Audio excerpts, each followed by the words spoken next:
बिस्मिल्लाहिर्रहमानिर्रहीम। अस्सलाम वालेकुम प्यारे दोस्तों। सरकार बगदाद, तेराने पीर, पीर दस्तगीर, गौसे समदानी, महबूब सुबहानी, शहबाज लामकानी, हजूर गौसे आजम सैयदना शेख अब्दुल कादिर जिलानी रहमतुल्लाह अलैह एक दिन अपने मरीजों और अकीदतमंदों की एक बड़ी मजलिस से खिताब फरमा रहे थे। खुतबे के दौरान एक अजीबोगरीब शख्स नमूदार हुआ।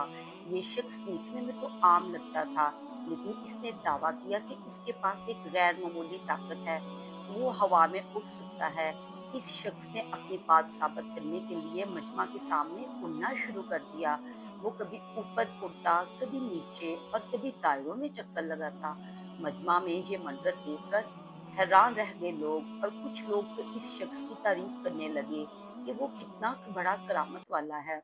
जब उस उड़ने वाले शख्स ने देखा कि लोग इसकी तारीफ कर रहे हैं, तो वो और ज्यादा मगरूर हो गया।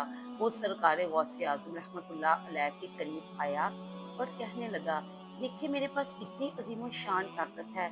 मैं हवा में उड़ सकता हूँ, जो कि एक आम इंसान के लिए मुमकिन नहीं। मैं यकीनन आपसे अफसल हूँ।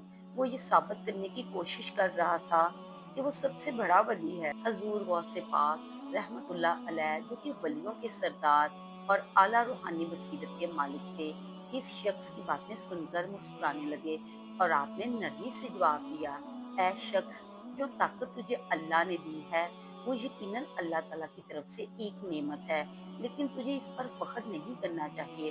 तुझे ये भूलना नहीं चाहिए कि तमाम ताकतों का मालिक सिर्फ और सिर्फ अल्लाह ताला की जात है। लेकिन उड़ने वाले शख्स ने हजूर गौसे पाक रहमतुल्लाह की बात को नजरअंदाज कर दिया और अपनी बड़ाई का दावा जारी रखा। इसने कहा, नहीं, ये मेरी अपनी ताकत है। मैंने अपनी मेहनत और रियाजत से ये सलाहियत हासिल की है। बेशक ये अल्लाह ने मुझे दी है, मगर मैंने इसके लिए बहुत मेहनत की है।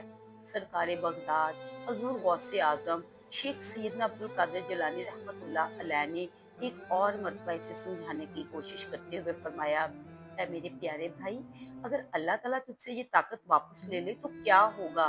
तो तू कुछ भी नहीं कर पाएगा। तुझे अल्लाह का शुक्र अदा करना चाहिए कि इसने तुझे ये नेमत अदा की, और तुझे इसकी रजा के मुताबिक जिंदगी गुजारनी चाहिए। लेकिन वो शख्स अपनी गलत फहमी में इतना मगन था कि इसने शेख की कोई बात ना सुनी और अपनी उड़ने वाली सलाहियत पर बहुत ज्यादा मगरूर हो चुका था। फिर अचानक ही इसे महसूस होने लगा, इसके जिस्म में कुछ दर्द हो रहा है। इसे कमजोरी सी महसूस होने लगी। इसे यूं लगा जैसे इसकी ताकत से छीनी जा रही है। ये एहसास ऐसा था जैसे किसी ने इसके जिस्म से इसकी रूह खींच ली हो, जैसे कोई इसकी पसंदीदा चीज इसकी आंखों के सामने से छीनी जा रही हो। वो घबरा गया। इसका दिल जोर जोर से धड़कने लगा। ऐसे लग रहा था जैसे इसका वजूद ही खत्म हो रहा है। जब इसने दोबारा उड़ने की कोशिश की, तो वह हवा में लड़खड़ाने लगा। इसने अपना तवाज़ुन बरकरार रखने की कोशिश की, लेकिन नाकाम रहा। मजमा में मौजूद लोग जो पहले इसकी तारीफ कर रहे थे, अब इस पर हंसने लगे। उड़ने वाला शख्स बेबस होकर जमीन पर गिर पड़ा। इसे अपनी कमजोरी और बेबसी का शदीद एहसास हुआ, बिल्कुल इसी तरह जैसे एक परिंदा जिसके पर काट दिए जाएं। इसे समझ आ गई कि वो अपनी सलाहियत पर कितना मगरूर था, और इसने अल्लाह की दी हुई नेमत को अपनी जाती कामयाबी समझ लिया था। वो इंतहाई शर्मिंदा हुआ और शेख अब्दुल कादिर जिलानी रहमतुल्लाह अलैह के कदमों में गिर गया। गिड़गिड़ाकर माफी मांगी और रोते हुए कहने लगा, शेख मोहतरम, मैंने बहुत बड़ी गलती कर दी। मैं अपनी ताकत पर बहुत मगरूर हो गया था और मैंने आपकी नसीहत को नहीं सुना। बराह करम आप मेहरबानी फरमाकर मेरे लिए दुआ करें। आप तो औलिया के सरदार हैं। आपकी दुआ अल्लाह तबारक व तआला रद्द नहीं करेगा।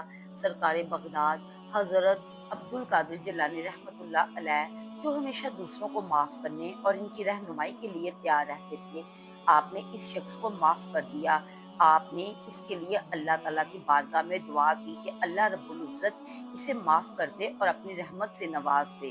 कुछ देर बाद उड़ने वाले शख्स को अपने जिस्म में वही ताकत, वही हरारत दोबारा महसूस हुई।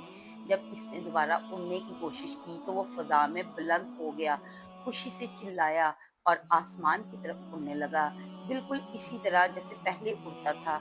फिर वो फौरन नीचे आया और शेख अब्दुल कादिर जिलानी रहमतुल्लाह अलैह का शुक्र अदा करते हुए कहने लगा, शेख मोहतरम, आपने मुझ पर बहुत बड़ा एहसान किया है, मैं आपका हमेशा शुक्रगुजार रहूँगा। वो शेख के कदमों में गिर गया और इनका मुरीद बन गया, और इस शख्स ने हुज़ूर गौस पाक की नसीहत को दिल से कबूल किया, अपनी गलती पर सच्चे दिल से तौबा की और अपनी बाकी ज़िंदगी आजिज़ी और अल्लाह की इबादत में गुज़ार दी। फिर वो सरकार बगदाद का एक मुखलिस मुरीद बन गया और दूसरों को भी यही सबक देने लगा कि कभी भी अपनी सलाहियतों पर गरूर ना करें। उम्मीद करती हूँ आपको आज की वीडियो अच्छी लगी होगी, तो मेरे चैनल को सपोर्ट करने के लिए सब्सक्राइब करें, वीडियो को लाइक करें। अल्लाह हाफ़िज़।